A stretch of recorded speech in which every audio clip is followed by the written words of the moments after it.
हाँ जी, ये अच्छा, this is the next chapter, chapter number 4 on your book, and the name of the chapter is codes. What are codes?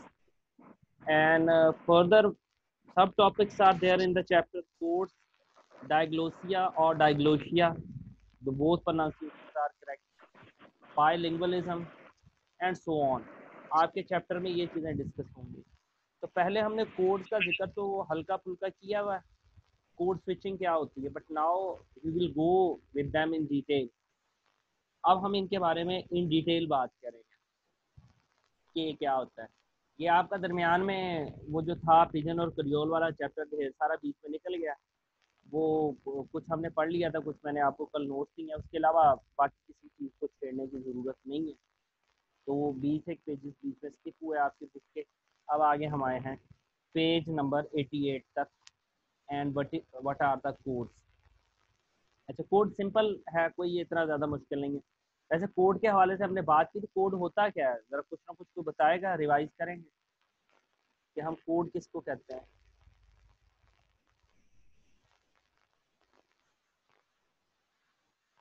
हाँ जी, can anybody tell me what is code. और मुझे जहाँ तक याद है, मैंने आप लोगों को पढ़ाते हुए ना कंप्यूटर की मिसाल भी दी कि कंप्यूटर लैंग्वेज में भी हम कोड्स का जिक्र करते हैं एंड सो ऑन।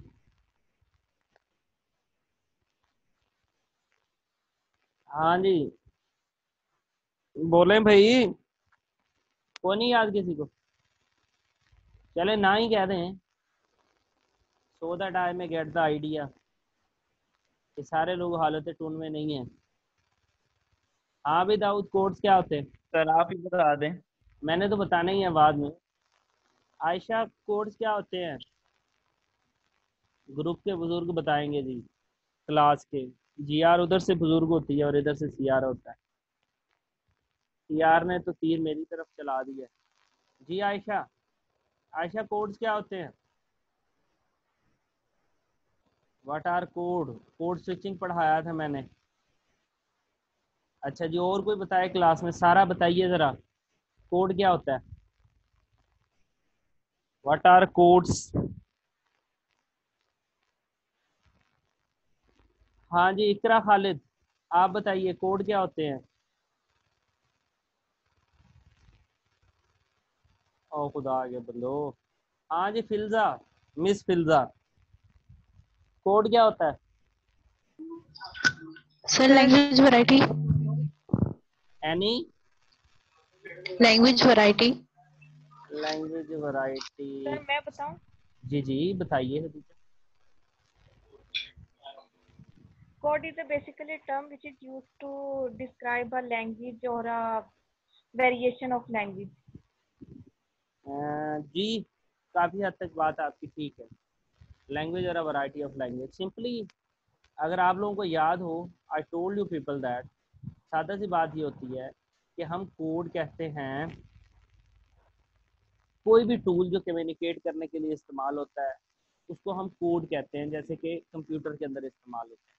तो लैंग्वेज बजाते खुद एक कोड है।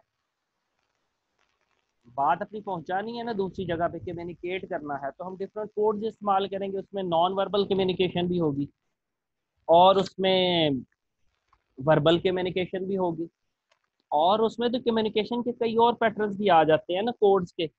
अच्छा, कम्युनिकेशन के पैटर्न्स में लाजमी बात नहीं है कि सारी की सारी चीज़ें लैंग्वेज की फॉर्म में आए, वर्बल और नॉन वर्बल में आए।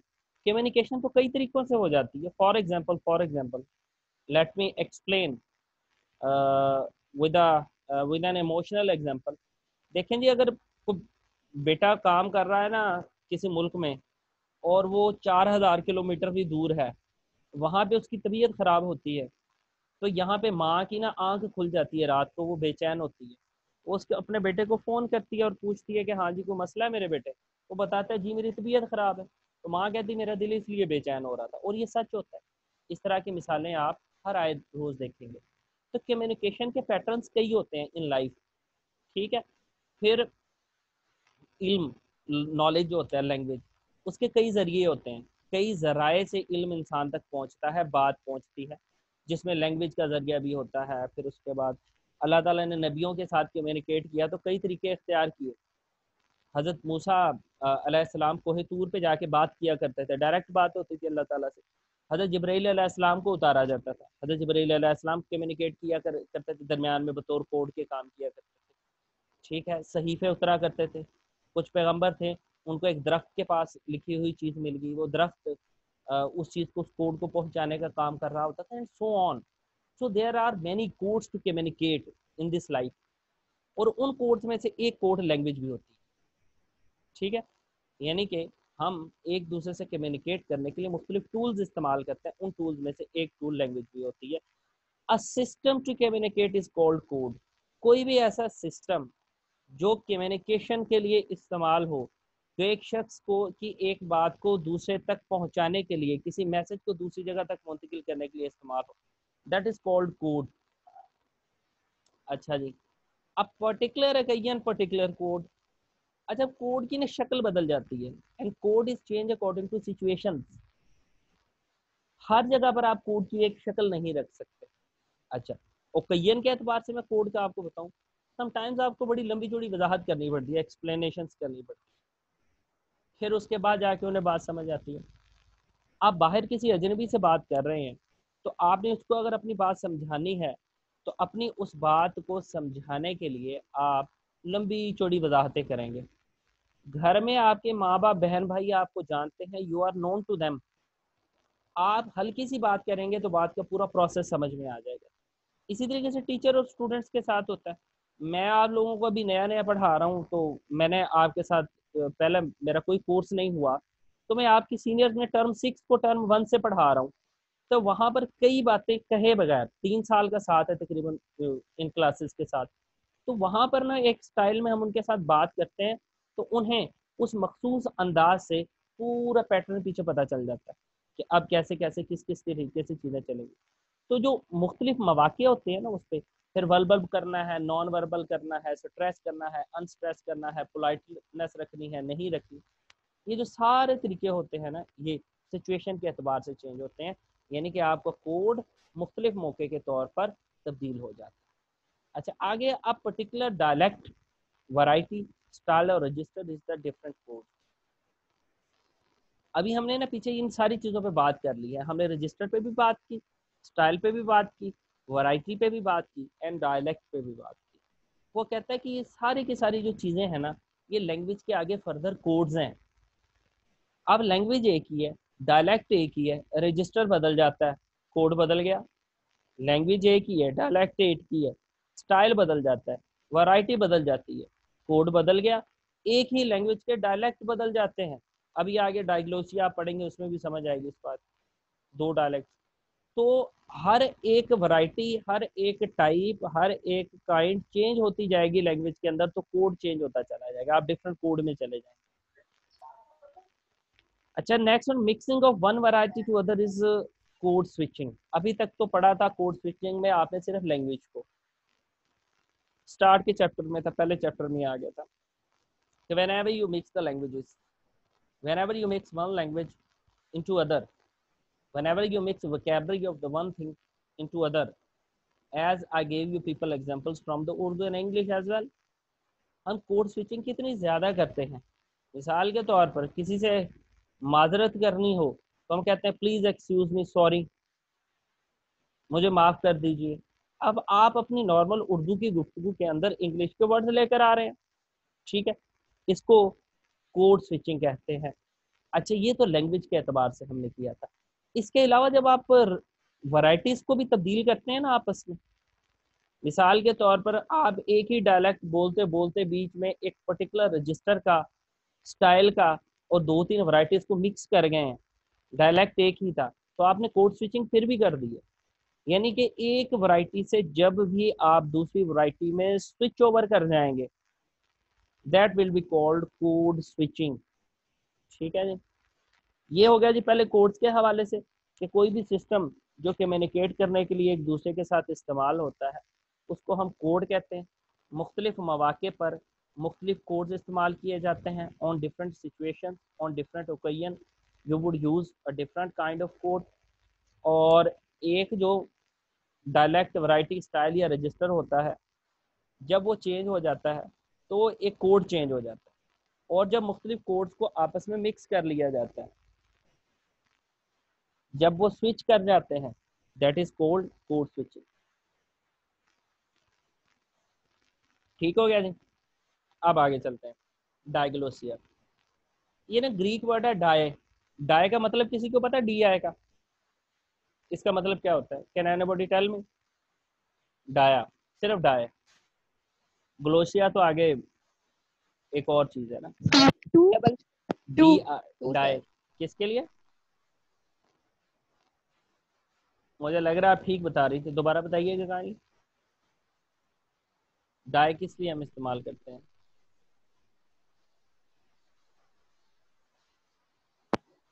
टू के लिए यूज होता है सर। जी, टू के लिए इस्तेमाल होता है, शाबाश। डाय का मतलब होता है टू, डबल, दो। सर जी टू टू के लिए यूज होता है दो चीजों का जब हम जिक्र हाँ जी करते हैं जी, तो। बिल्कुल बिल्कुल बिल्कुल सही कह रही हैं आप। दो चीज़ों का जो जिक्र करते हैं, गुड। दो चीज़ों के लिए, अच्छा। अच्छा, ग्रीक में डाय से मतलब हिस्टोरिकल भी होता है, चले वो एक अलग है, उस पर आएगा तो बताएंगे। और डाय का होता है दो, ठीक है। जब भी दो चीज़ें मिक्स हों या दो तरफा चीज़ हो, उसको हम डाय कहते हैं। जब हम बात करते हैं ना डायग्लोसिया, डायग्लोसिया का मतलब है दो डायलेक्ट मिक्स हो गए। Mixing of one variety of dialect into other is called diglossia. इसे एक वैरायटी का दूसरी वैरायटी के अंदर मिक्स हो जाना डायग्लोसिया कहलाता है। अच्छा, अब एक वैरायटी दूसरी में कौन कौन सी वैरायटी होगी? कहते हैं उन दोनों वैरायटीज में से एक हायर हो सकती है और एक लोअर हो सकती है। अच्छा जी, अब हायर वैरायटी और लोअर वैरायटी क्या होगी? वो कहते हैं कि हाई वैरायटी में B use by religious, educational और लिटरेरी अथॉरिटीज के हाई वैरायटी। अब ये कैसे हुई बात? ये बड़ी आसान सी, हम पहले स्टैंडर्ड डायलेक्ट में भी इस बात को पढ़ चुके हैं कि एक ही लैंग्वेज के अगर दो डायलेक्ट इस्तेमाल हो रहे हैं सोसाइटी में, एक को हम हायर कह रहे हैं, एक को लोअर कह रहे हैं। अच्छा, डायलेक्ट ने खुद तो नहीं बताना कि मैं हायर हूँ या लोअर हूँ। मिसाल के तौर पर, अगर आपने किसी दो बंदे इकट्ठे बैठे हैं, आपने उसमें से एक अमीर शख्स को फाइंड आउट करना है और एक गरीब शख्स को फाइंड आउट करना है, वो तो बड़े आराम से आपको पता चल जाएगा, एक के सूट से, बात करने के अंदाज से, कपड़ों छपड़ों से, या गाड़ी शाड़ी के साथ खड़ा। इसी तरीके से किसी चीज़ का अच्छे और बुरे होने का भी पता चल जाएगा। लेकिन ये जो हिडन चीज़ें हैं सोसाइटी के अंदर, मिसाल के तौर पर लैंग्वेज है, ये डायलैक्ट है, तो इसका कैसे पता चलेगा कि ये वाला डायलैक्ट हायर है और ये वाला लोअर है? अच्छा, अब इस बात का जवाब क्या है? अब ये सोसाइटी ने खुद सेट किया हुआ है। ये बात भी हम पहले पढ़ चुके हैं कि जो स्टैंडर्ड डायलैक्ट है या डायलैक्ट्स का जो इस्तेमाल है, एक्सेंट्स का जो इस्तेमाल है, दैट इज टोटली इंडिविजुअल। ये हर शख्स ने अपने तौर पे खुद इस्तेमाल करना होता है। अब कहता है कि एक ही सोसाइटी के अंदर जब एक हायर वैरायटी लोअर के साथ मिक्स होती है, और हायर वैरायटी किसको वो कहेंगे? जो रिलीजियस लोग इस्तेमाल कर रहे हैं, एजुकेशनल अथॉरिटीज इस्तेमाल कर रही हैं, और लिटरेचर में इस्तेमाल हो रहा है एक ही लैंग्वेज का। जैसे उर्दू की बात कर लें आप, एक उर्दू है जो आमतौर पर इस्तेमाल होती है, एक उर्दू खास तौर पर मजहबी लोग तालीमी इदारों में और अदब में लिखे, इंग्लिश का भी ऐसी है हिसाब किताब। तो इसको कहता है कि एक वैरायटी हायर हो सकती है और एक वैरायटी लोअर हो सकती है। अच्छा, लोअर क्या होगी? जो जनरल यूज में आ रही है, आम लोग जिसको इस्तेमाल कर रहे हैं, मजहबी लोग इसको इस्तेमाल नहीं कर रहे दूसरों, इसको हम कहेंगे कॉमन, या इसको हम कहेंगे लोअर वैरायटी। अब फिर आगे एक बात बताता है कि वो जो हाई वैरायटी होगी ना, इज कंसीडर्ड प्रेस्टिजियस। प्रेस्टिजियस कहते हैं ज्यादा काबिल इज्जत, काबिल फख्र, वाइल लोअर नॉट। जो लोअर वैरायटी है वो तो इतनी पावरफुल होगी नहीं, ये बात है भी सच। देखिए, किसी भी मुआशरे के अंदर जो रिलीजियस तबका होता है, तालीमी लोग, पढ़े लिखे होते हैं खास, ठीक है। अब ये वाले जो लोग होते हैं ना, ये अथॉरिटेटिव होते हैं, और अदब में, लिटरेचर में जो जुबान इस्तेमाल कर रहे होते हैं, ये वो लोग होते हैं जिनको बाकी लोगों ने फॉलो करना है। तो लिहाजा इनका जो एक्सेंट और डायलैक्ट होगा, इनकी लैंग्वेज की जो वैरायटी होगी, वो पावरफुल होगी, उसे बड़ा समझा जाएगा। लोग उसे कैच करने की कोशिश करेंगे, लोग उसे कॉपी करने की कोशिश करेंगे। मिसाल के तौर पे एक टाइम हुआ करता था, अब तो मीडिया के आने की वजह से ना, खास तौर पे अब तो बहुत तेज हो गया मीडिया। अब ये टिकटॉक और इस तरह की चीज़ें आने की वजह से, लाइकी वगैरह आने की वजह से तो चीज़ें और ज़्यादा बदल गई हैं। 5 साल पहले व्हाट्सएप ज़्यादा जब हुआ था, वैसे तो हो गया ऐसे भी काफ़ी अर्सा, 5-7 साल पहले उस वक्त लोग और तरह से वीडियो के लिए टच स्क्रीन एंड्रॉइड मोबाइल आए तो चीज़ें और बदल गई। इससे पहले ऐसे नहीं था। ब्लैक एंड वाइट दौर में चले जाएं और बिजली से पहले भी अगर आप चले जाएं, अब उस दौर में ऐसे होता था जो बादशाह होते थे और जो महल होते थे वो लोग ही उसी कौम के हीरो और हीरोइन होते थे। जो स्टाइल, जो अंदाज मलकाएं और शहजादियां इस्तेमाल किया करती थी, लोग उनको फॉलो करने की कोशिश करते थे। फिर एक खास टाइम आया, फिल्मों में काम करने वाले लोगों को उन्हीं की तरह बोलने की लोग कोशिश करते थे, वैसी ड्रेसिंग करने की कोशिश करते थे वो। अब तो खैर सूरत हाल बदल गई है, अब तो चीज़ें इतनी ज़्यादा मिक्स हो गई। अच्छा, अब उसमें क्या किया करता था कि एक तबका खाम का हाई हो गया, ठीक है, जो पावरफुल है, उसको प्रेस्टिजियस समझा जाता था, उसे बड़ा समझा जाता था, उसे आला समझा जाता है और बाकी लोग उसे फॉलो करना पसंद करते। वो कमर्शलाइज हो जाता था, स्टैंडर्डाइज हो जाता था। कहता है high variety has more powerful feelings. अच्छा, उसकी ना फीलिंग्स भी ज़्यादा पावरफुल आती है। आपके यहाँ आज भी ऐसी है? आपके यहाँ ना सियासतदानों की तरह, एक्टर्स और एक्ट्रेसेस की तरह, मजहबी लोगों की तरह लोग बोल के उस तरह की लैंग्वेज को, उस तरह के स्टाइल को इस्तेमाल करके लोग अपने आप को बड़ा और अच्छा समझते हैं। लोग अपने टेबल मैनर्स भी उस तरह करने की कोशिश करते हैं जिस तरह इन बड़े लोगों के होते हैं। लैंग्वेज को भी उस तरीके के करने की कोशिश करते हैं और अपनी ड्रेसिंग को भी वैसा करने की कोशिश करते हैं।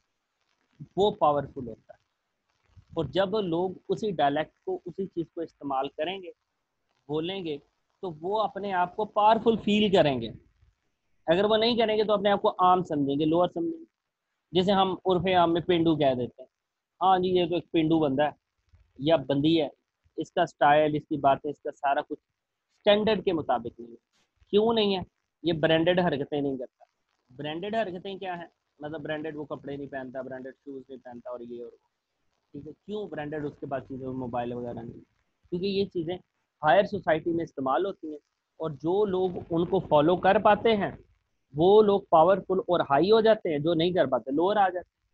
तो कहते हैं कि लोग अपने आप को पावरफुल फील करते हैं। चिल्ड्रन लर्न लो वैरायटी इजीली। लेकिन जब हम लैंग्वेज की बात करते हैं तो पेज नंबर 90 का लास्ट पैराग्राफ है, जो बच्चे होते हैं ना, आसान वैरायटी ऑफ लैंग्वेज को आसानी से समझते हैं, जो आम हो रहा हो। आप बच्चे को कभी भी बहुत अदबी जुबान नहीं सिखाएंगे, आप उसको कभी भी बहुत आला मुश्किल वकैफ के और इस तरह की चीज़ें नहीं सिखाएंगे। तो ये चीज़ें जो होती हैं, वो बच्चे जो होते हैं छोटे, वो अपने लोअर वैरायटी को बड़ी आसानी से, क्योंकि उसमें वकैब आम होगी, सादा होगी, लहजा आसान होगा, उसको आसानी से सीख जाते हैं। So this is about diglossia, दो डायलैक्ट्स का इस्तेमाल। ठीक है जी, this is for today's lecture. सही है।